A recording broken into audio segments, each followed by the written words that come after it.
السلام علیکم ورحمۃ اللہ وبرکاتہ۔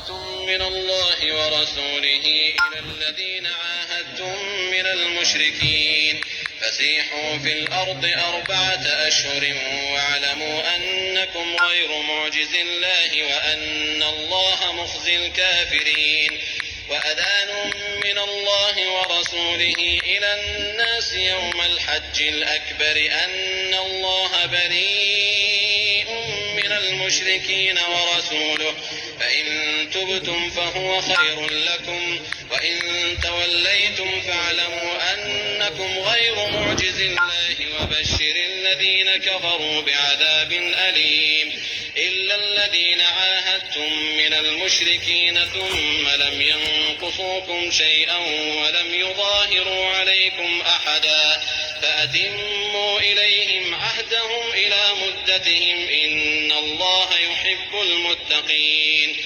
فإذا انسلخ الأشهر الحرم فاقتلوا المشركين حيث وجدتموهم وخذوهم واحصروهم واقعدوا لهم كل مرصد فإن تابوا وأقاموا الصلاة وآتوا الزكاة فخلوا سبيلهم إن الله غفور رحيم وإن أحد من المشركين استجارك فأجره حتى يسمع كلام الله ثم أبلغه مأمنه ذلك بأنهم قوم لا يعلمون۔ اعوذ باللہ من الشیطان الرجیم، بسم اللہ الرحمن الرحیم۔ ان الحمد للہ تعالی نحمده ونستعینه ونستغفره ونعوذ باللہ من شرور انفسنا ومن سیئات اعمالنا من يهد الله فلا مضل له ومن يضلل فلا هادي له واشهد ان لا اله الا الله وحده لا شريك له واشهد ان محمدا عبده ورسوله صلى الله عليه وسلم اما بعد فان خير الحديث كتاب الله وخير الهدي هدي محمد صلى الله عليه وسلم وشر الامور محدثاتها وكل بدعة ضلالة وكل ضلالة في النار۔ تمام تعریف اور شکر اللہ تعالیٰ ہی کے لیے ہے، ہم اس کی تعریف کرتے ہیں، اس سے مدد اور معافی طلب کرتے ہیں، ہم پناہ مانگتے ہیں اللہ عز و جل سے خود کی برائیوں سے اور تمام برے کاموں سے۔ جسے بھی اللہ کی ہدایت ملے اسے کوئی گمراہ نہیں کر سکتا اور جسے اللہ نے گمراہ کیا اسے کوئی ہدایت نہیں دے سکتا۔ ہم گواہی دیتے ہیں کہ عبادت کا حقدار صرف اللہ ہے اور کوئی اس کا شریک نہیں، اور محمد صلی اللہ علیہ وسلم اللہ تعالیٰ کے بندے اور رسول ہے، اور اللہ اپنی سلامتی بھیجے اپنے آخری نبی پر، ان کے اہل عیال پر اور ان کے صحابہ پر۔ حمد و صلات کے بعد یقیناً تمام باتوں سے بہتر بات اللہ کی کتاب ہے اور تمام طریقوں سے بہتر طریقہ محمد صلی اللہ علیہ وسلم کا ہے، اور تمام امور میں سے برے کام دین میں بدعت والے کام ہے۔ ہر بدعت گمراہی ہے اور ہر گمراہی کا انجام جہنم ہے۔ رب اشرح لی صدری ویسر لی امری واحلل عقدۃ من لسانی یفقہوا قولی۔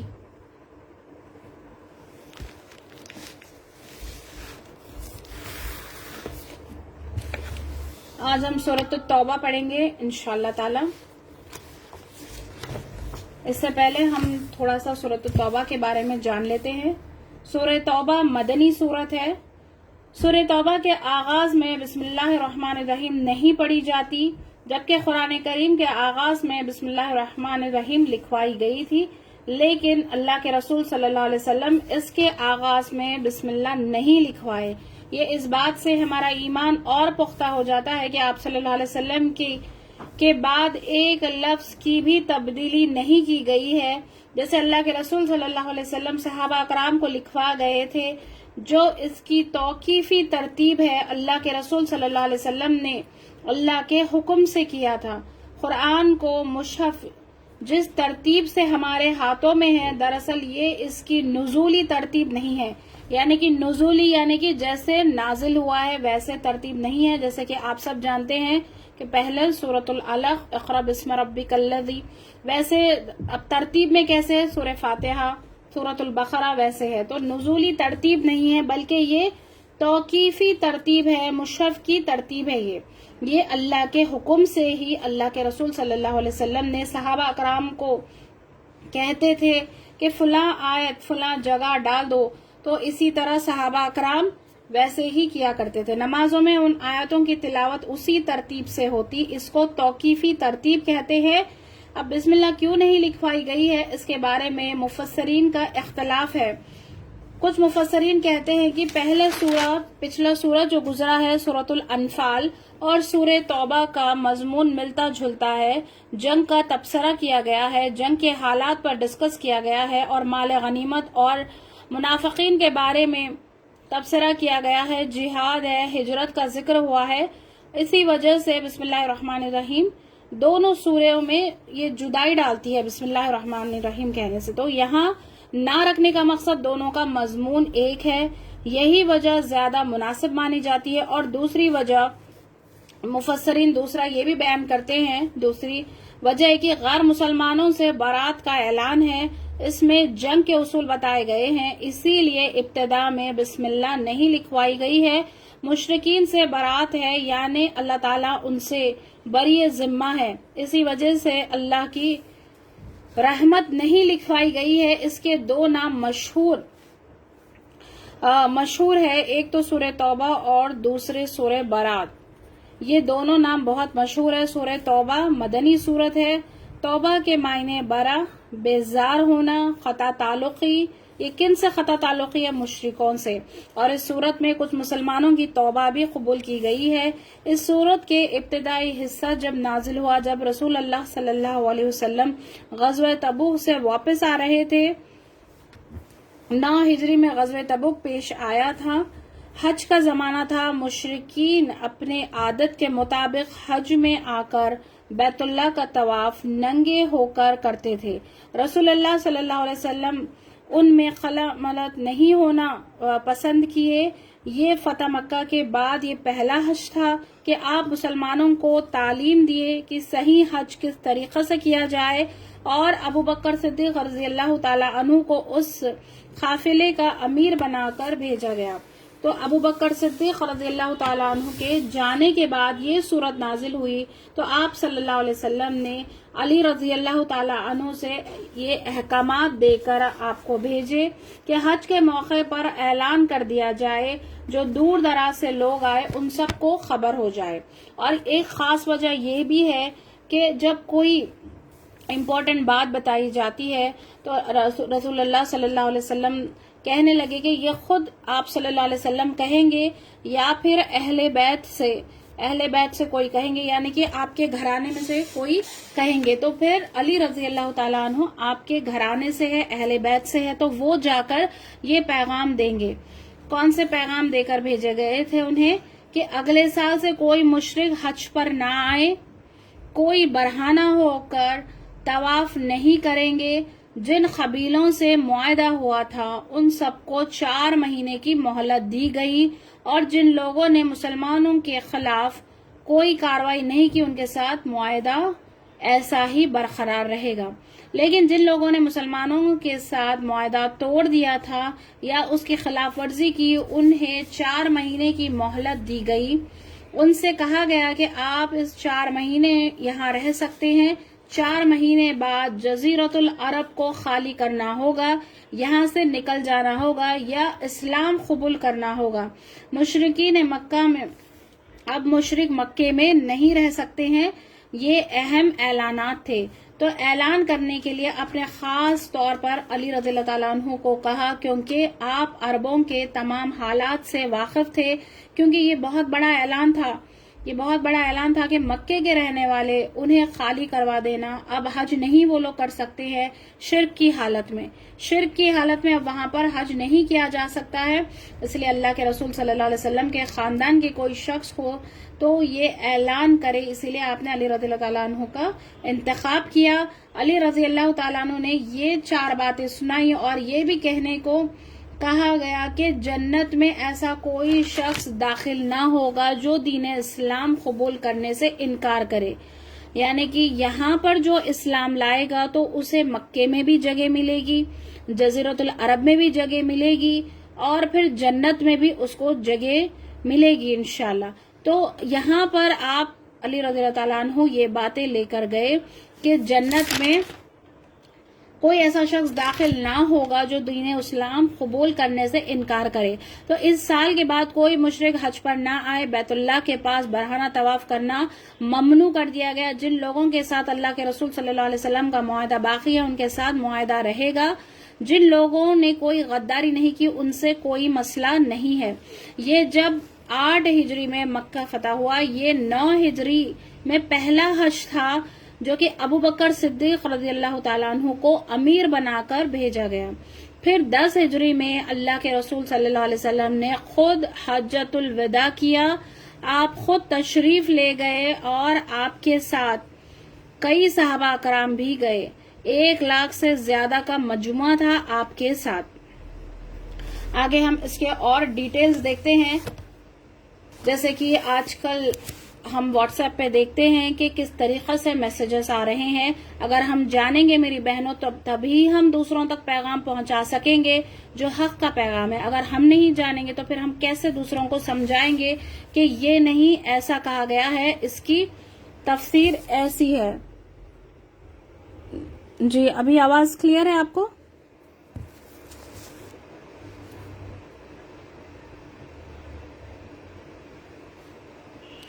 آواز کلیئر ہے سسٹرز؟ کوئی میسج کر دیجئے پلیز.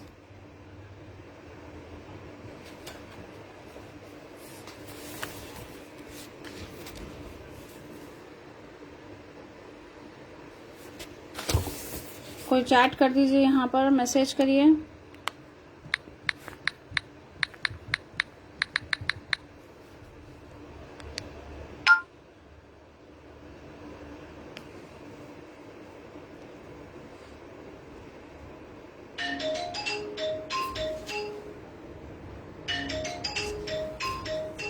جی کلیئر ہے الحمدللہ. جی جزاکم اللہ خیرن کثیرن. عشرت خاتون, شادان مبین. جی ساجدہ بیگم پلیز آپ نیٹ ورک چیک کریے یا لاگ آؤٹ کر کے لاگ ان کریے. سورہ توبہ مدنیہ. جی اعوذ باللہ من الشیطان الرجیم. براءۃ من اللہ ورسولہ. برات ہے, بری ذمہ ہے اللہ کی طرف سے اور اس کے رسول کی طرف سے. الی الذین, ان لوگوں کی طرف, عاہدتم, معاہدہ کیا تم نے, من المشرکین, مشرکین میں سے.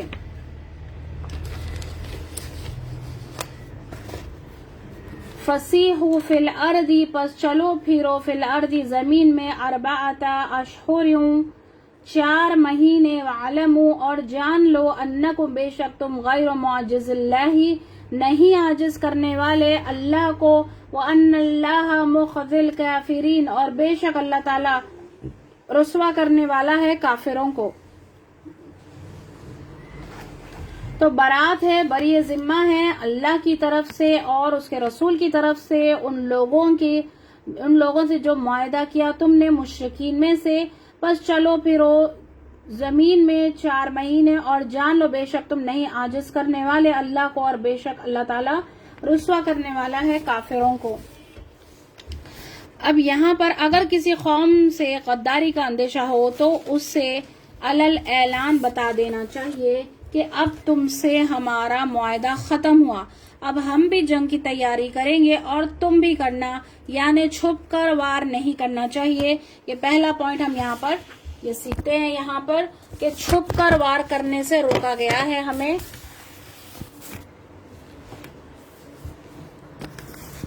اب یہ تم سے معاہدہ ہمارا ختم ہو چکا ہے اور تم بھی جنگ کی تیاری کرو اور ہم بھی, یعنی چھپ کر وار نہیں کرنا چاہیے. اب معاہدہ تو ختم ہو گیا تو اعلان کے بغیر کسی بھی قوم کے خلاف جنگ کرنا خیانت قرار کیا گیا ہے. یہ اخلاقی خوبی صرف مسلمانوں میں بھی, صرف اور صرف مسلمانوں میں ہی ہے. یہ اخلاقی خوبی یہ صرف مسلمانوں میں دی گئی ہے. دین اسلام ہم کو یہی سکھاتا ہے. بہت سارے قبائل تھے جن سے اللہ کے رسول کا عہد و پیمان تھا، لیکن اس کے باوجود بھی وہ لوگ اسلام کے خلاف سازشیں کر رہے تھے. موقع پاتے ہی سارے عہد کو بھلا دیے اور دشمنی پر اتر آ گئے تھے اور ابھی تک بھی شرک پر قائم تھے. اس وجہ سے ان سب کے خلاف اعلان کر دیا گیا ہے کہ اب جزیرۃ العرب میں نہیں رہ سکتے ہیں، کیونکہ پورا عرب اسلام کے انڈر میں آ گیا ہے. سبحان اللہ، یہ بہت بڑی بات ہے میری بہنوں کے. اتنے کم عرصے میں اتنی بڑی تبدیلی لے کر آئے ہیں. 20 to 23 ایئرس میں اتنی تبدیلی دکھائی دی ہے. ایسے بگڑا ہوا معاشرہ تھا جہاں پر سوچ کر دیکھیے کہ ایسا معاشرہ تھا، وہاں پر اتنی جہالت تھی کہ جہاں پر بیٹیوں کو زندہ دفنایا جاتا تھا. یہ عام بات تھی، یعنی کہ کوئی ان کو وہ نہیں لگتا کہ ہر ایک دوسرے گھر میں جہاں بیٹی پیدا ہوتی زندہ دفنایا جاتا. ذرا سی بات پر تلواریں نکال لی جاتی، چھوٹی چھوٹی باتوں پر لڑائی، پھر جنگ کئی سال تک چلتی کہ قبیلے کے قبیلے ختم ہو جاتے، لیکن جنگیں ختم نہیں ہوتی. تو ذاتی فخر غرور اتنا تھا ان لوگوں میں، ساری چیزیں ختم ہوئی نا. جو لوگ شراب کے، جوئے کے عادی تھے، کوئی خرابی ایسی نہ تھی کہ ان میں پائی نہ جاتی تھی. یعنی کہ ہر قسم کی خرابی تھی اور عام تھی، یعنی کہ کوئی کسی کو برا نہیں محسوس ہوتا تھا. ان لوگوں کو کوئی خرابی شراب پینے میں ہو یا کوئی خرابی ہو، زناکاری ہو یا کوئی بھی دفنا دینا، بیٹیوں کو دفنا دینا، یا ایسے معاشرہ ہی اتنا جہالت بھرا معاشرہ تھا کہ ان کو کوئی خرابی ایسا نظر ہی نہیں آتی، لیکن میجورٹی جہالت پہ تھی. پھر اسلام نے انہیں ایسا بدلا کہ ان کو ایک سے ایک ہیرا لگتے تھے یہ لوگ. کیسے انہوں نے اپنی عادتیں چینج کی ہوگی. جس کو چائے کی عادت ہو وہی سمجھ سکتا ہے کہ چائے چھوڑنا کتنا مشکل لگتا ہے. پھر وہ لوگ تو شراب تو پانی کی طرح پیتے تھے، لیکن حکم آتے ہی چھوڑ دیا. آج ہمارے سامنے تمام احکامات ہے. ہم نے کیا ثبوت دیا ہے اپنے ایمان کا؟ اتنی تربیت کی گئی کہ سامنے والا غداری کرے گا تو بھی تم اعلان کرنا ہے. یہ نہیں کہ اچھا اس نے میرے ساتھ ایسا کیا ہے دھوکہ، اب میں بھی ایسا ان کے ساتھ دھوکہ کروں گی. نہیں، ایسا نہیں کر سکتے ہیں. ہمارے دین اسلام ہم کو یہ نہیں سکھاتا ہے. اتنی ان کی صحابہ کرام کی ایسی تربیت کی گئی تھی کہ سامنے والا غداری کرے گا تو تمہیں اعلان کرنا ہے کہ معاہدہ اب تم سے ختم ہو رہا ہے. 10 ذی الحجہ کو اعلان کیا گیا اور ربیع الثانی میں 4 مہینے کی مہلت دی گئی ہے کہ تم میں ملک کو چھوڑنا ہے یا جنگ کرنا ہے. اسلام قبول کرنا ہے تو کر لو. پہلے ہی بتا دیا گیا کہ کس سچویشن میں کیا کرنا ہے. بعد میں کچھ قبیلے مرتد بھی ہوئے، یعنی کہ رسول صلی اللہ علیہ وسلم کے انتقال کے بعد میں کچھ قبیلے مرتد بھی ہوئے. کسی نے زکوٰۃ دینے سے انکار کیا، تب ابو بکر صدیق رضی اللہ تعالیٰ عنہ نے ان سے جنگ بھی کی تھی. یہی وہی لوگ تھے جنہوں نے اللہ کے رسول صلی اللہ علیہ وسلم اور صحابہ اکرام کو عمرہ کرنے نہیں دیا تھا. سوچ کر دیکھیے کہ رسول صلی اللہ علیہ وسلم اور صحابہ اکرام ایک جگہ پر آ کر رکے وہاں پر، اور انہیں وہیں سے احرام کھول کر دم دے کر وہاں سے واپس جانا پڑا. وہی آپ لوگ ہیں جس کو آپ کو عمرہ کرنے نہیں دیا گیا تھا. لیکن آپ لوگوں نے کیا کیا؟ آپ لوگوں نے کیا کیا کہ ان لوگوں کو مہلت دے دی. انہیں الٹا مہلت دی گئی ہے اللہ کے حکم سے. کعبۃ اللہ کے پاس نماز پڑھنے نہیں دیتے تھے یہ مشرک. اتنا آپ کو ستاتے، صحابہ کرام کو اتنا ستاتے. ہم نے دیکھا، پہلے بھی ہم نے کئی ڈیٹیل میں ہم نے پڑھا ہے کہ رسول صلی اللہ علیہ وسلم جب پڑھتے تو اونٹنی کے انٹسٹائنز لا کر آپ کے پیٹھ پر ڈال دیتے. اتنے وزن کے بوجھ سے وہ ویسے ہی رکے رہتے اور کسی کی ہمت بھی نہیں ہوتی تھی کہ وہ ہٹا دے. اتنی تکلیف دیے کہ صحابہ کرام کو گرم ریت پر لٹایا جاتا. پھر سمیہ رضی اللہ تعالیٰ عنہ، ان کے ساتھ کیا سلوک کیا گیا ہے، کس طریقے سے ان کو شہید کیا گیا ہے، کتنی بے دردی سے ان کو قتل کیا گیا ہے ان کا. تو انہوں نے کیا کیا تھا؟ توحید، صرف ایک اللہ کو مانا اور اتنی ان کو تکلیفیں دی کہ اپنا گھر بار ان کو چھوڑ کر جانا پڑا. آج یہ سچویشن آج ہم اپنے اوپر اگر ہم لیتے ہیں، کوئی صرف ہم مسلمان ہیں، ہم ایمان لے کر آئے، کوئی آ کر ہمارے اوپر ایسے ظلم کرنے لگے، ہماری اولاد کو قتل کر دے یا ہمارے ماں باپ کو قتل کر دے یا شوہر کا قتل کر دے، تو پھر ہمارا کیا حال ہوگا. صرف اور صرف کلمہ پڑھنے سے اتنا ان کو اذیت دی گئی، اتنا ٹارچر کرتے کہ گرم گرم پتھر باندھ دیتے، ان لوگوں کے سینوں پر گرم پتھر باندھ دیتے، ریت پر لٹایا جاتا اور گھسیٹتے، ان لوگوں کو گھسیٹتے. صرف اور صرف کلمہ، ان لوگوں نے ایمان لے کر آئے، توحید کی آواز انہوں نے بلند کی، تب خود ایمان لے کر آئے تھے وہ لوگ، صرف خود ایمان لے کر آئے تھے. رسول صلی اللہ علیہ وسلم کے لیے انہوں نے کیا کیا تھا کہ پلاننگ کی، پلاٹنگ کی کہ ان کا قتل کیا جائے، کہ تمام قبیلوں میں سے، یعنی کہ اگر ایک قبیلہ اگر ماریں گے تو ایک قبیلے سے جنگ پھر جاری رہے گی. تو ان لوگوں نے کیا پلاننگ کی کہ اچھا تمام قبیلوں میں سے سب ایک بندے کو لیتے ہیں اور رسول صلی اللہ علیہ وسلم کا نعوذ باللہ قتل کر دیتے ہیں. ایسی تک انہوں نے پلاننگ کی تھی، صرف اور صرف ایمان لے کر آنے کے لیے. آپ خود ایمان لے کر اور دعوت دے رہے تھے، اس بنا پر اتنی تکلیف دی کہ اللہ تعالیٰ نے آپ کو بچا لیا. انہوں نے جو پلاٹنگ کی، اللہ تعالیٰ نے آپ کو بچا لیا. تو اتنی ان لوگوں میں کیا کہتے ہیں جہالت تھی کہ ہمیشہ ان لوگوں کو، مسلمانوں کو تکلیف دیتے رہے کہ مسلمان بھوکے پیاسے، ان لوگوں سے بزنس کٹ ڈاؤن ہو گیا. سیرت اگر آپ پڑھیں گے تو آپ کو پتا چلے گا کہ بزنس نہیں چلنا. بچے بھوک سے دل ملا کر اتنا روتے تھے، دودھ کے لیے روتے تھے، چھوٹے چھوٹے معصوم بچے. تب بھی یہ مشرک ان پر رحم نہیں کرتے تھے. یہ مسلمانوں کے لیے بھی یہ آزمائش تھی. اگر اللہ چاہے تو پھر اللہ تعالیٰ کچھ بھی کر سکتے ہیں جب مسلمانوں کی مدد. لیکن یہ صحابہ کرام کا بھی یہ ٹیسٹ تھا، ان لوگوں کا بھی ٹیسٹ تھا، ان کے لیے آزمائش تھی. تو ان لوگوں نے اتنا ظلم، انہوں نے صبر کیا. مکی حالت میں تمام یہ 11 سال انہوں نے کیا کیا، بس صبر کرتے رہے کیونکہ اللہ کا حکم نہیں آیا تھا. یہ لوگ بس مار کھاتے رہے صحابہ کرام اور جو تکلیفات دیتے رہے. پھر ایٹ لاسٹ اپنا گھر بار چھوڑ کر ان کو نکلنا پڑا، وہاں سے نکلنا پڑا. نکل کر یہ لوگ دوسری جگہ چلے گئے. سوچ کر دیکھیے جب ہم پر بیتے گی تب ہم کو معلوم ہوگا کہ اچھا یہاں پر آئے تھے، صرف اوپر سے پڑھنے سے پتہ نہیں چلے گا. ان آیتوں کو ہم پر اگر لیں گے تو ہم کو پتہ چل جائے گا کہ اگر ہمیں ہمارے گھر سے کوئی گھسیٹ کر باہر نکال دے تب ہمیں پتہ چلے گا کہ کیا تکلیف انہوں نے برداشت کی ہے اللہ کی خاطر، دین کی خاطر. تو وہاں پر انہوں نے کیا کیا، توحید کی آواز بلند کی. اب یہاں پر کیا تھا، بتوں سے بھرا پڑا ہوا تھا کعبہ، اور جو توحید والے جھکنا چاہتے تھے ان کو جھکنے نہیں دیتے تھے. سوچ کر دیکھیے کہ اگر ہم نماز پڑھنا چاہتے ہیں، اگر ہم کو کوئی نماز اگر ہم پڑھے تو اگر ہم پر ظلم کرے، مارے، ہم تو فوری ہم چھڑوا دیں گے ہمارے بچوں کو کہ نہیں مت جانا. چھوٹی چھوٹی چیزوں کے لیے ہم پیچھے ہٹ جاتے ہیں. دیکھیں صحابہ کرام کا ایمان، دیکھیے کہ وہ لوگ ایمان کے لیے اللہ کے خاطر اپنی جانوں کو، اپنی مال، اپنی اولاد، انہوں نے سب کچھ چھوڑ دیا اور وہ لوگ آگے بڑھے. پھر کیسے اللہ کی مدد آئی ان پر. اللہ پر جو بھروسہ کرتے ہیں اسی طرح وہ دنیا میں بھی اللہ تعالیٰ ان کو دکھا دیتے ہیں اور آخرت میں بھی ان کو اجر ضرور، ان کا اجر محفوظ ہے اللہ کے پاس انشاءاللہ. تو ہمیں بھی توکل کر کے دین کا کام کرتے چلے جانا چاہیے. ہم کو اللہ تعالیٰ ہم کو توفیق دے کہ ہم دین کا کام کریں، چاہے کتنے بھی ہمارے سامنے رکاوٹیں آئیں، ہمارے دل میں ایک اللہ کی اتنی محبت آ جائے کہ ہم دین کا کام کریں اور ہم اللہ سے اجر کی امید کریں. آمین.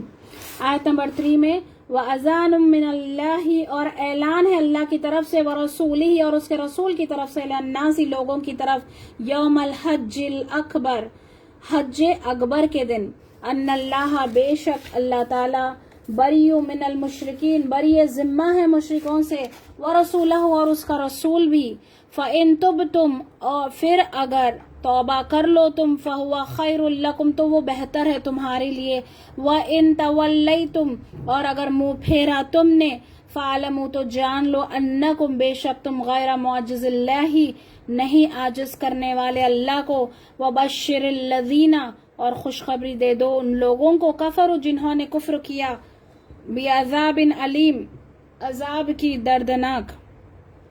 یہاں پر تنزیہ طور پر کہا جا رہا ہے کہ خوشخبری دے دو. کس چیز کی خوشخبری ہے یہ؟ جنہوں نے کفر کیا ان کو خوشخبری دے دو، دردناک عذاب کی خوشخبری دے دو. یہاں تنزیہ طور پر بتایا جا رہا ہے. اب یہاں پر آیت نمبر 3 کا ٹرانسلیشن میں پھر سے پڑھ دیتی ہوں تاکہ کلیئر ہو جائے. اور اعلان ہے اللہ کی طرف سے اور اس کے رسول کی طرف سے لوگوں کی طرف حج اکبر کے دن بے شک اللہ تعالیٰ بری ذمہ ہے مشرکوں سے اور اس کے رسول بھی.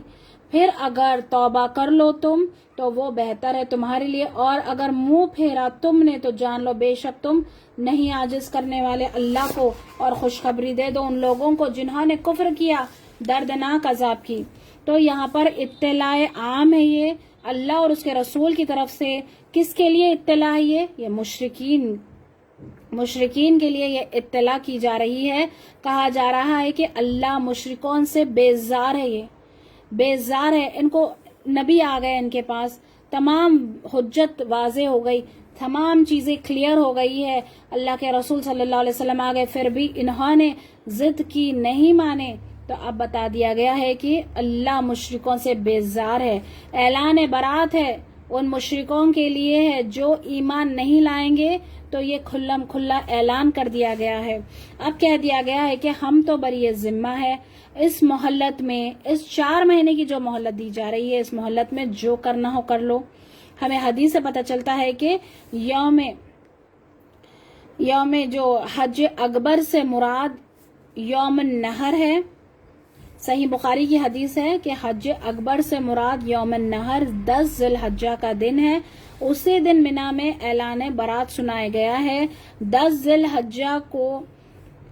الحج کو حج اکبر کہا گیا ہے کیونکہ اس دن حج کے اہم مناسک ادا کیے جاتے ہیں. اس زمانے میں عرب عمرے کو حج اصغر کہتے تھے اور حج کو حج اکبر کہتے تھے. تو ہمارے یہاں پر غلط چیز بتائی جاتی ہے کہ کوئی حج ہو، جمعے کے دن آ رہا ہے، عرفات کا دن، تو پھر اس دن حج اکبر ہے. ایسا نہیں ہے، حج اٹ سیلف ہی حج اکبر ہے. تو حج کو ہی حج اکبر کہتے ہیں اور حج اصغر عمرے کو کہتے ہیں.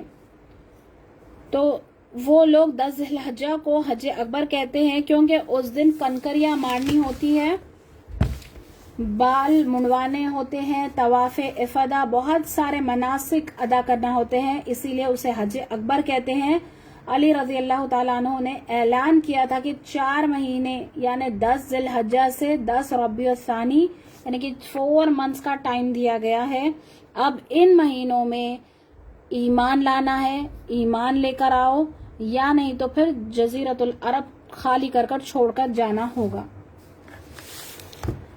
آیت نمبر 4 الا الذین عاہدتم، سوائے ان لوگوں کے جن سے عہد کیا تم نے، من المشرکین، مشرکین میں سے، ثم لم ینقضوکم، پھر نہیں انہوں نے کمی کی تم سے، شیئا ولم، کچھ بھی، اور نہیں یظاہروا، اور نہیں پشت پناہی کی، یعنی کہ مسلمانوں کے خلاف پیٹ پیچھے کافروں کی مدد انہوں نے نہیں کی، علیکم تمہارے خلاف، عہدن کسی کی، فاتموا تو پورا کرو، الیہم ان کی طرف، عہدہم ان کے عہد کو، الالمدتہم ان کی مدت تک، ان اللہ یحب المتقین، بے شک اللہ تعالی پسند کرتا ہے تقوی والوں کو.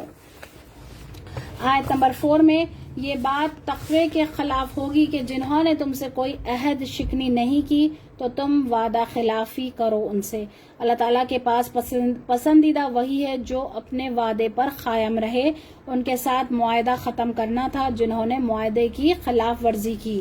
اب جب کہ فتح مکہ ہو گیا ہے، اس کے بعد میں بھی جس سے معاہدہ ہوا ہے، جو معاہدے پر ہے اپنے، تو ان سے معاہدہ جاری رکھنا ہے، اور جس سے معاہدہ جو خلاف ورزی کیے، عہد شکنی کیے، ان سے اب اعلان برات کر دی گیا ہے یہاں پر کہ اب تم سے کوئی تعلق نہیں ہے 4 مہینے کا، پھر بھی ان کو وقت دے دیا گیا ہے. آیت نمبر 5 فَإِذَا انْسَلَخَ الْأَشْهُرُ، پھر جب گزر جائے مہینے، الحرم حرم کے، فَاقْتُلُوا. اچھا، یہ اب غور سے سننا ہے یہ آیت کو. اب یہ کیونکہ بہت زیادہ مس انٹرپریٹ کی جاتی ہے، اسی آیت کو کوٹ کیا جاتا ہے. بہت سارے لوگ آگے پیچھے کی آیتیں دیکھتے نہیں ہیں، اپنی خود کی لا علمی کی وجہ سے دیکھتے نہیں ہیں اور صرف یہی کوٹ کر دیتے ہیں. فَإِذَا انْسَلَخَ پھر جب گزر جائے الْأَشْهُرُ الْحُرُمُ مہینے حرم کے یعنی کہ 4 مہینے حرم کے فَاقْتُلُوا تو قتل کرو المشرکین مشرکوں کو حَيْثُ وَجَدْتُمُوهُمْ جہاں کہیں تم پاؤ ان کو فَخُذُوهُمْ اور پکڑو ان کو قیدی بناؤ وَاحْصُرُوهُمْ اور گھیرو ان کو وَاقْعُدُوا اور بیٹھ جاؤ لَهُمْ ان کے لیے كُلُّ مَرْصَادٍ ان کے لیے ہر گھات پر فَإِن تَابُوا پھر اگر وہ توبہ کر لے وَأَقَامُوا الصَّلَاةَ اور قائم کرے نماز وَآتُوا الزَّکَاةَ اور ادا کرے زکوٰۃ فَخَلُّوا تو چھوڑ دو سبیلہم ان کا راستہ ان اللہ غفور الرحیم بے شک اللہ تعالیٰ بخشنے والا مہربان ہے. تو اس آیت کو ہر کسی کو ہم کو جاننا چاہیے، لازمی طور پر ہم کو جاننا چاہیے کہ غلط بات اگر کوئی کرے تو ہم کو کیسے ہم اس کو ڈیفینڈ کریں، کیسے ہم روکیں اور صحیح بات ان تک پہنچائے کہ پھر جب گزر جائے یہ 4 مہینے، یہ حرم کے جو 4 مہینے دیے گئے تو قتل کرو مشرکوں کو جہاں کہیں پاؤ تم ان کو اور پکڑو ان کو قیدی بناؤ اور گھیرو ان کو اور بیٹھ جاؤ ان کے لیے ہر گھات پر یعنی کہ طاق لگاؤ ان کی. پھر اگر وہ توبہ کر لے اور قائم کرے نماز اور ادا کرے زکوٰۃ تو چھوڑ دو ان کا راستہ بے شک اللہ تعالیٰ بخشنے والا مہربان ہے. تو یہ حرمت والے مہینوں کی بات کی جا رہی ہے. حرمت والے مہینے کون سے ہیں؟ 4 حرمت والے مہینے ہیں، رجب، ذی القعدہ، ذی الحج، محرم.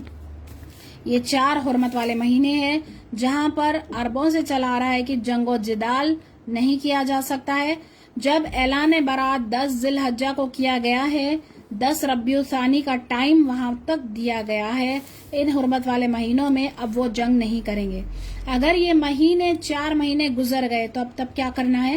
آگے کا بتا دیا گیا ہے کہ اگر یہ 4 مہینے گزر گئے تو مشرکین کو قتل کرو جہاں انہیں پاؤ، پکڑو، گھیرو، ہر گھات میں ان کی خبر لینے کے لیے بیٹھو وہاں پر. اس آیت کو غلط طریقے سے کوٹ کیا جاتا ہے. بعض ممالک سے تقاضے آتے ہیں کہ یہ آیت نکال دیا جائے. نعوذ باللہ، جو نام کے مسلمان ہیں ان لوگوں نے تو ہڑتالیں بھی کی ہے، احتجاج بھی کیا، یہ آیت قرآن سے نکال دی جائے. تو یہاں پر ہم کو سمجھنا لازمی ہے کہ شروع سے کس کانٹیکسٹ میں یہاں پر آیتیں چلی آ رہی ہے کہ مہلت تو دی گئی تھی کافروں کو 4 مہینے کی. اللہ سبحانہ تعالیٰ کو اگر مروانا ہوتا ان کافروں کو تو پہلے ہی فتح مکہ کے وقت ہی ان کو مروا دیتے. چھپ کر مارنے کا بھی حکم نہیں دیا گیا ہے. اگر جو کچھ کرنا ہے اعلان برات اعلان کرنا ہے. رسول اللہ صلی اللہ علیہ وسلم اپنے صحابہ کو تاکید کرتے تھے کہ جب بھی تم جنگ پر نکلو، جب بھی تم جنگ پر جاؤ تو بوڑھوں پر ہاتھ نہیں اٹھانا، بچوں کو نہ مارنا، کوئی ایسی جگہ جو غیر مسلمانوں کی مذہبی جگہ یعنی کہ گرجا وغیرہ ان کے جو بھی ہے ان پر حملہ نہیں کرنا، درختوں کو نہیں کاٹنا، آگ نہیں لگانا، کسی عورت کی بے حرمتی بے عزتی نہیں کرنا. ایسے جنگ کے قوانین بتائے گئے ہیں جو کہ کہیں اور نہیں ملیں گے. کسی اور مذہب میں ایسے قوانین، ایسے رولز کہیں اور نہیں ملیں گے جس طریقے سے رولز اسلام نے ہم کو دیے ہیں، رسول صلی اللہ علیہ وسلم نے سکھائے ہیں. تو اس آیت کو مسکوٹ کیا جاتا ہے، آؤٹ آف کانٹیکسٹ پیش کیا جاتا ہے. اس کے آگے پیچھے کی آیتوں کو دیکھا نہیں جاتا ہے کہ پیچھے اللہ سبحانہ تعالیٰ نے کیا فرمایا ہے. اب یہ جنگ میں بتایا جا رہا ہے کہ مارو، کیونکہ 4 مہینے وقت دے دیا گیا ہے، اس کے بعد بھی ایمان نہیں لاتے، نہ چھوڑ کر جاتے ہو تو پھر کیا کرے؟ اب جنگ میں مسلمان ہاتھ باندھ کر کافروں کے سامنے ٹھہر تو نہیں سکتے کہ ہم کو قتل کرو، کہ ہم کو مجھے مارو، یہ نہیں کہہ سکتے ہیں. جنگ میں اگر تلوار اڑ گئی ہے، اگر کوئی نان مسلم پر، اگر کوئی گردن پر بھی اگر اس کے تلوار رکھ دی گئی ہے، لیکن اگر وہ نان مسلم، اگر وہ کافر کہتا ہے کہ میں تمہاری پناہ میں آتا ہوں، یا پھر وہ کلمہ پڑھ لیا ہے، تو اس پر مطمئن ہو جانا ہے اور اس کو چھوڑ دینا ہے. فوری امیڈیٹلی اس کو چھوڑ دینا ہے، کیونکہ دل کا حال تو اللہ تعالیٰ جانتے ہیں. اس طریقے کے انسٹرکشنز دیے جاتے تھے مسلمانوں کو. تو یہاں پر جو بتایا جا رہا ہے اس آیت میں، پکڑو، گھیرو، مارو، یعنی کہ 4 مہینے کی مدت دے دی گئی ہے، اس کے بعد تم بچ نہیں سکتے. یہ جنگ کے حالات، میدان جنگ کی بات کی جا رہی ہے. اگر آپ ایسے حالات میں پناہ مانگتے ہو پھر بھی اسے قتل نہ کرو بلکہ اس کی حفاظت کرنا ہے. اب کیا حکم دیا جا رہا ہے کہ جس نے پناہ مانگی ہے اب اس کی حفاظت کی ذمہ داری اب مسلمان پر ہے کہ جس نے صرف زبان سے کہہ دیا ہے، چاہے وہ دل میں چاہے وہ غدار ہو، دل میں چاہے اس نے ایمان نہیں لایا ہو، وہ دل کا حال اللہ جانتے ہیں، اگر اس نے اپنی زبان سے کہہ دیا ہے کہ میں ایمان لے کر آیا ہوں یا پھر میں تمہاری پناہ مانگتا ہوں، تو اب مسلمانوں کو حفاظت کرنا مسلمانوں کے ذمے ہو گیا ہے۔ یہ جہاں وہ جانا چاہتا ہے اسے اس کے مقام تک پہنچا دینا ہے۔ اتنی زیادہ احتیاط کرنے کو کہا گیا ہے۔ اس آیت کو سامنے رکھ کر ہی ابو بکر صدیق رضی اللہ تعالیٰ عنہ نے جنگ کی تھی، جو زکوٰۃ نہیں دینا چاہتے تھے رسول اللہ صلی اللہ علیہ وسلم کی وفات کے بعد۔ اگر کوئی شخص ان میں سے ایک کا بھی ترک کرتا ہے، یعنی توبہ کر لے، نماز پڑھ لے، زکوٰۃ ادا کر لے، تو پھر ان کو ان کا راستہ چھوڑ دینا ہے۔ تو ہمارے اوپر کیا لازمی ہے میری بہنوں کہ ہمیں لازماً نماز پڑھنا ہے، اور مردوں کو باجماعت مسجدوں میں باجماعت پڑھنا چاہیے، عورتوں کو 5 وقت کی نمازیں پڑھنا چاہیے۔ تو اور زکوٰۃ، کچھ لوگ کیا کرتے ہیں کہ زکوٰۃ ادا نہیں کرتے ہیں، اچھا اتنا نہیں ہوگا، یہ ہوگا، ایسی ویسی کیلکولیشن کر کے، لیکن جو زکوٰۃ ادا نہیں کرتے ان سے بھی جنگ کرنے کا حکم، حالانکہ وہ بھی تو ایمان لے کر آئے تھے، لیکن ابو بکر صدیق رضی اللہ تعالیٰ عنہ نے اسی آیت کو سامنے رکھ کر ان سے زکوٰۃ دینے سے انہوں نے منع کیے، تو انہوں نے جنگ کی تھی۔ تو زکوٰۃ لازماً ہم کو زکوٰۃ نکالنا ہے، پہلے سے ہم کو فکر ہونا چاہیے کہ ہم کو کس طریقے سے کتنا ہم کو زکوٰۃ ادا کرنا چاہیے۔ تو اسی لیے نماز قائم کرنا بھی ضروری ہے اور زکوٰۃ ادا کرنا بھی ضروری ہے، یعنی کہ صرف اور صرف اپنی عبادتیں کر لے اور زکوٰۃ کے لیے اپنا ہاتھ بند کر لے تو ایسا نہیں ہوگا۔ مسلمانوں سے جنگ کرنے کا یہاں پر بتایا گیا ہے جو مسلمان زکوٰۃ نہیں ادا کرتے۔ تو یہ تمام باتوں کو ہم کو دماغ میں رکھنا ہے کہ کس طریقے سے آیت کب نازل ہوئی ہے، کہ اس وقت کے مشرک کے لیے کہا گیا ہے۔ ایسا نہیں کہ عام کوئی چل رہا ہے کوئی مشرک تو اس کو پکڑو قتل کرو، ایسا ہرگز بھی نہیں بتایا گیا ہے۔ اس وقت کے مشرکوں کے لیے کہا گیا تھا کیونکہ انہوں نے رسول صلی اللہ علیہ وسلم کو اپنی جگہ سے ہٹایا، صحابہ اکرام کو اتنی تکلیف دی، اتنا اپنا گھر بار چھوڑے، اور رسول صلی اللہ علیہ وسلم کی 2 بیٹیاں گھر پر واپس آ گئی تھی، انہوں نے طلاق بھی دے دیا تھا۔ یہ کوئی معمولی بات نہیں ہے، ایک اگر بیٹی گھر واپس آ جائے تو اتنا بڑا ہم کو صدمہ لگتا ہے۔ رسول صلی اللہ علیہ وسلم کی 2 بیٹیاں گھر پر واپس آ گئی تھی صرف اور صرف ایمان لانے کے اس کی وجہ سے۔ تو کافی سارے اتنی تکلیفات دیے تھے رسول صلی اللہ علیہ وسلم کو اور صحابہ اکرام کو۔ اب پھر 11 سال تک ان لوگوں نے تکلیفات اتنی اٹھائی، مکی دور میں تمام تکلیفات اٹھائی، پھر جب مدینہ پہنچے، جب وہاں پر راحت پائے، تب بھی ہم پڑھ چکے جنگ بدر کس طریقے سے ہوئی، کوئی پری پلان نہیں تھی جنگ بدر بھی، وہاں پر بھی صرف اور صرف قافلہ لینے کے لیے کہ ان مسلمانوں کے لیے استعمال کیا جا رہا ہے تو اس قافلے کو روکنے کے لیے گئے، لیکن اللہ سبحانہ تعالیٰ کا پلان کچھ اور تھا کہ اللہ تعالیٰ فتح دلانا چاہتے تھے مسلمانوں کو۔ اس کے بعد میں جب فتح ملی، جنگ بدر ہوئی، اس کے بعد سے مسلمان ایک سٹینڈ لے سکے۔ اس کے بعد میں بھی کئی معاہدے ہوئے جبکہ کافر معاہدے پر نہیں تھے۔ اس کے بعد میں ہی فتح مکہ کے بعد میں بھی دیکھیے فتح مکہ ہو گیا، ایسا نہیں کہ فوری نکال دیا گیا، نہیں، 1 سال مشرک اور مسلمان مل کر حج کیے تھے، وہ لوگ ننگے طواف کرتے تھے، اتنا ان لوگوں میں جہالت تھی، تب ان کو بتا دیا گیا ہے کہ پھر اگلے سال سے تم لوگ ایسا نہیں کر سکتے اور ایمان والے ہی یہاں پر بھی رہیں گے، مکے میں بھی جگہ ملے گی اور جنت میں بھی جگہ ملے گی۔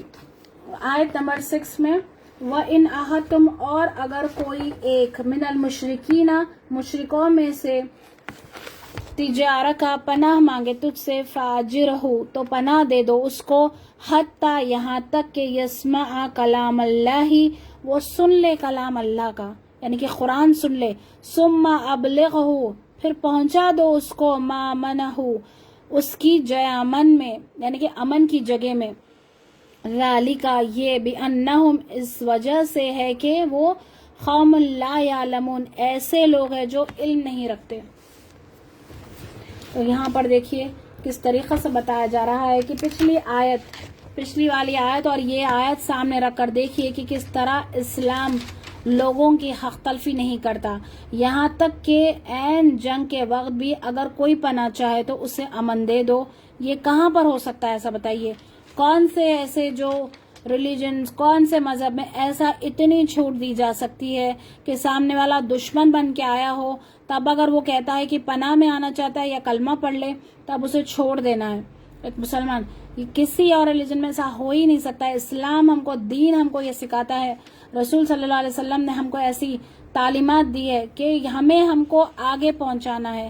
ایسی آیتیں پڑھ کر لوگ جو مسکوٹ کرتے ہیں ان کو وہیں ہم کو ڈیفینڈ کرنا چاہیے۔ جب ہم جانیں گے تفسیر ہم ہی آگے پہنچا سکتے ہیں تو لازماً ہم کو جاننا چاہیے۔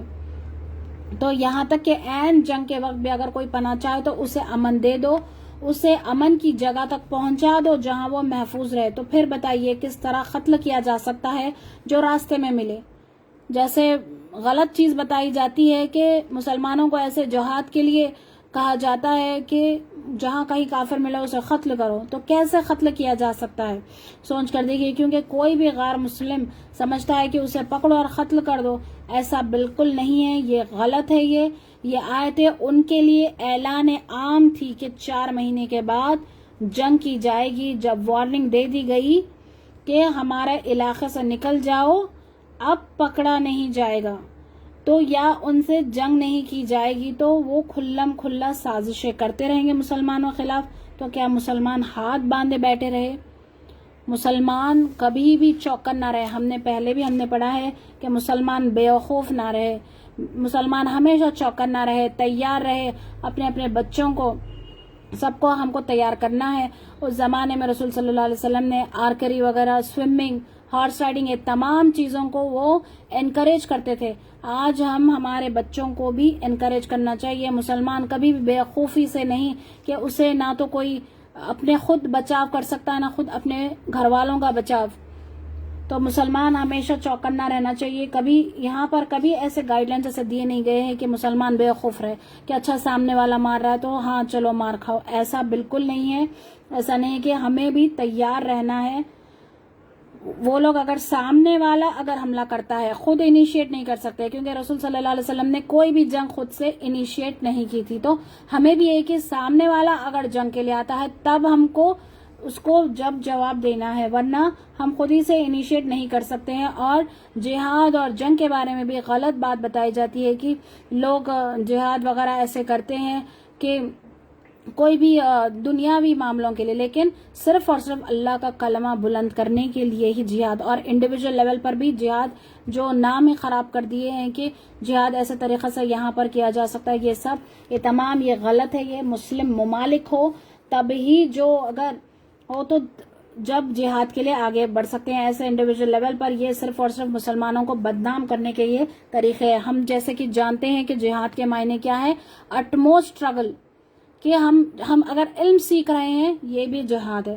اگر عورتیں باہر نکل کے جاتی ہیں علم سیکھنے کے لیے، قرآن سیکھنے کے لیے، دین سیکھنے یا سکھانے جاتی ہے، تو پھر یہ بھی جہاد ہے۔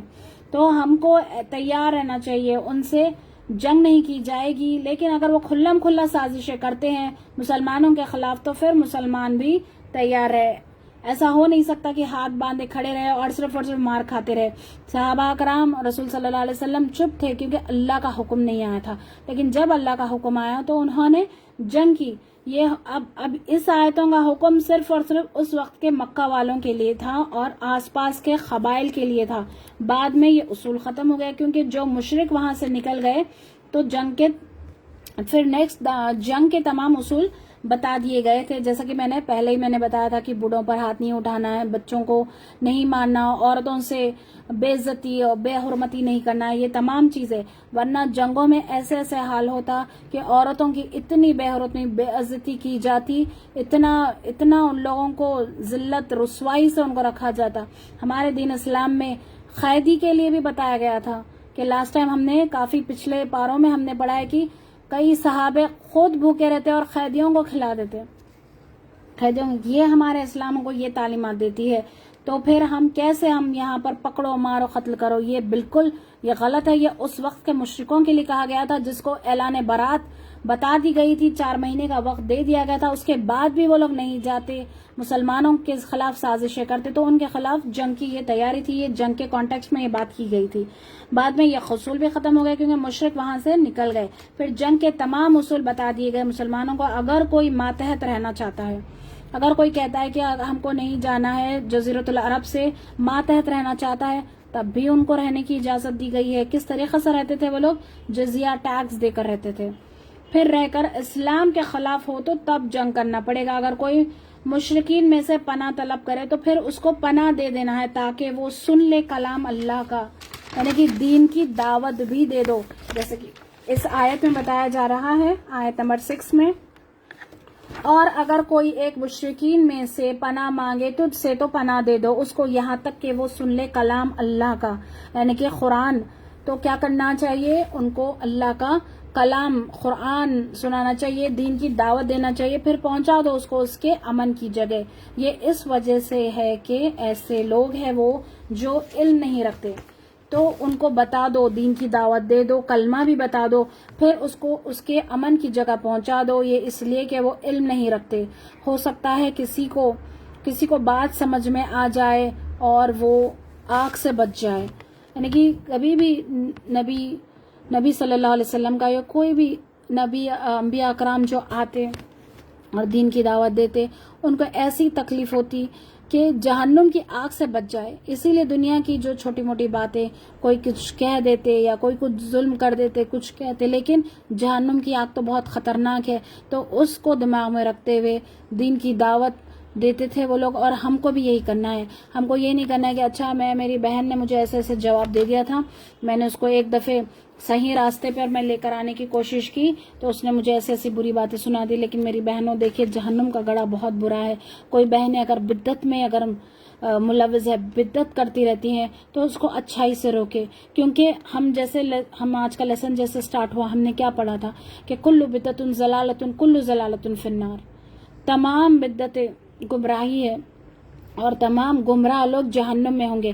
ہم سوچتے ہیں کہ یہ چھوٹی سی بات ہے، اچھا ہم کتنی ساری کیسی باتیں ہو رہی ہیں کہ ہم کیوں نہیں جاگ سکتے، ہم کیوں نہیں ہم رجب کے کنڈے کر سکتے۔ اگر آپ لوگوں کو حقیقت معلوم ہو جائے تو ہم خود شرمندہ ہو جائیں گے، کہ ہمارے باپ دادا کیا کرتے ہوئے آئے تھے۔ رجب کے کنڈوں کے لیے لوگ لڑائی جھگڑا کرتے ہیں کہ کیا ہو رہا ہے ان کو، ہم تو نیکی کا کام کر رہے ہیں۔ میری بہنوں، ایک دماغ میں ایک بات یاد رکھیے کہ دین اسلام میں اکارڈنگ ٹو قرآن اور سنت ہی نیکی قبول ہوگی۔ ہم اپنی طرف سے نیکی سمجھ کے کریں گے اور وہ نیکی قبول نہیں ہوگی۔ ہم اپنی طرف سے چاہے کتنا بھی نیک کام کر لیں، نیکی وہی ہوگی جو قرآن اور سنت سے ہو۔ رجب کے کنڈوں کے لیے ایسے لوگ وہ کرتے ہیں کہ نہیں ہم کو کرنا ہے، لیکن اگر اس کی حقیقت جان لیں گے تو ہم خود ہمارا شرمندگی ہو جائے گی، ہم کو ہمارا منہ ہم چھپانے کے لائق نہیں ہوں گے کہ کس لیے انہوں نے کیا تھا۔ وہاں پر شیعہ ان لوگوں نے وہاں پر ایران اور عراق میں جو اس کے کنڈوں کے لیے کہ معاویہ رضی اللہ عنہ صحابہ اکرام کا قتل ہوا تھا، تو منافقین خوش ہوئے تھے۔ منافقین خوش ہو کر کیا کیے کہ چلو اب مسلمانوں سے تو بتا نہیں سکتے، چلو ہم لوگ چھپ کے کیا کرتے ہیں، ہم لوگ اندر کھانا وغیرہ ہم لوگ بنا کر ہم لوگ کھا کر وہاں پر مٹی میں دفن کر دیں گے، جو گندے وہ جو ہڈیاں وغیرہ جو کچھ نکلیں گے وہ وہاں پر دفنا دیں گے، دبا دیں گے، تاکہ باہر مسلمانوں کو معلوم نہ ہو۔ باہر مسلمانوں میں ہم افسوس سے رہیں گے کہ ہاں ہم افسوس میں ہے کہ ایک بڑے صحابہ اکرام کا انتقال ہوا ہے۔ ہم کس کی ہم نقل کر رہے ہیں؟ ہمارے یہاں پہ چادریں لگائی جاتی ہے کنڈوں میں، چھپ کے جا کے کھا کے آ رہے ہیں، ہاتھ بھی دھو رہے ہیں، چھپ کے ہاتھ دھو رہے ہیں۔ کس کی ہم دیکھا دیکھی کر رہے ہیں؟ اس کا علم دیکھیے، یہاں پر بھی بتایا جا رہا ہے کہ علم نہیں رکھتے، کئی دفعے ہم پڑھ چکے۔ ایسے لوگ علم نہیں رکھتے تو علم سیکھیے، علم سیکھ کر خود جانیے، خود فیصلہ کیجیے۔ اللہ سبحانہ تعالیٰ قرآن میں فرما رہے ہیں کہ تم کو دماغ دیا، تمہارے باپ دادا نے جو غلطی کی کیا تم بھی وہی کرو گے؟ ہم کو اللہ تعالیٰ نے دماغ دیا ہے کہ سوچئے، خود اپنے خبر میں خود سب اپنے جواب دیں گے، ہم کو ہماری خبر میں جواب دینا ہے، اپنی تیاری کیجیے۔ کچھ کہتے کہ نہیں، اچھا جاگنا بھی مشکل ہو گیا ہے، اچھا روزے رہنا بھی مشکل ہو گیا۔ بدعت ہے یہ دین میں نئی چیز ایجاد کی گئی ہے۔ دین میں نئی چیز جو ایجاد کریں گے تو پھر وہ گمراہی ہوگی۔ ہاں تہجد پڑھیے، روز جاگیے، اٹھیے تہجد پڑھیے. رسول صلی اللہ علیہ وسلم سے ثابت ہے یہ، روز تہجد پڑھتے تھے. اتنا پڑھتے تھے آپ کے پیروں میں آپ کے ورم آ جاتا، آپ کے سویلنگ سوجن آ جاتی. اتنی آپ عبادت کرتے تھے کہ سورۃ البقرہ اور سورۃ آل عمران آپ نمازوں میں آپ ختم کرتے تھے. کریے ایسی عبادت کریے جو سنت سے ثابت ہے. ایسے روزے رہیے.